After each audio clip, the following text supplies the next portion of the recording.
Comme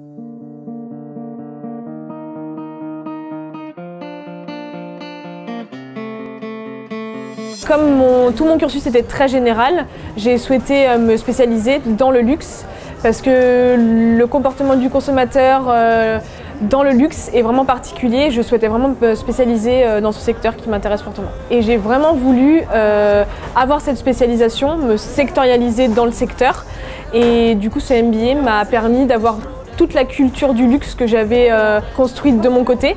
J'ai voulu creuser ça et enrichir toute ma culture sectorielle du luxe grâce à ce MBA. Je suis coréen, ça fait 8 ans que je vis en France. Je me suis dit, ok, c'est le moment d'avoir un haut diplôme, on va dire, en master de marketing de luxe. Donc c'est pour ça que je suis venu à UML et que je viens d'obtenir mon diplôme. J'avais quand même plus ou moins les théories, mais je ne savais pas comment je pourrais l'appliquer. Donc le UML, ce qui m'a apporté, c'est plus d'avoir un regard extérieur et comment je pourrais appliquer toutes mes compétences sur le terrain. Donc aujourd'hui, je suis chargée d'études à l'Institut français de l'opinion publique. Donc je fais des études marketing à l'international et pour des grandes marques de cosmétiques. À court terme, je veux évoluer dans mon métier parce qu'aujourd'hui j'ai un poste à responsabilité, mais je compte avoir d'autant plus de responsabilités. Et à long terme, pourquoi pas partir à l'étranger et obtenir des postes avec plus de responsabilités et voyager d'autant plus. Pour le moment, je suis en vente chez Marc Jacobs, mais pour mon avenir, en fait, j'ai 12 projets différents. Si je resterais dans une maison de luxe, j'aimerais bien devenir un expert au marché asiatique. Sinon, le deuxième but professionnel, c'est de créer une propre agence de mannequins.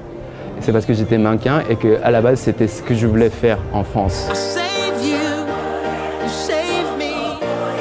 UML, c'est un pont. Elle était à la fois en fait l'intermédiaire sur le terrain et pour le travail, en même temps sur tous les cours de théorie qui nous a passé les intervenants. Le mot passeport, parce que comme je vous l'ai dit, je ne concevais pas de terminer mon année scolaire sans faire un MBA en alternance. Et pour moi, cette école m'a permis d'avoir un travail, parce qu'à la suite de mon contrat de professionnalisation, j'ai été embauchée en CDI.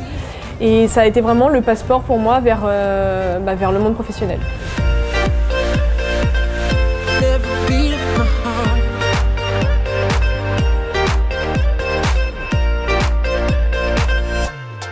Beat of my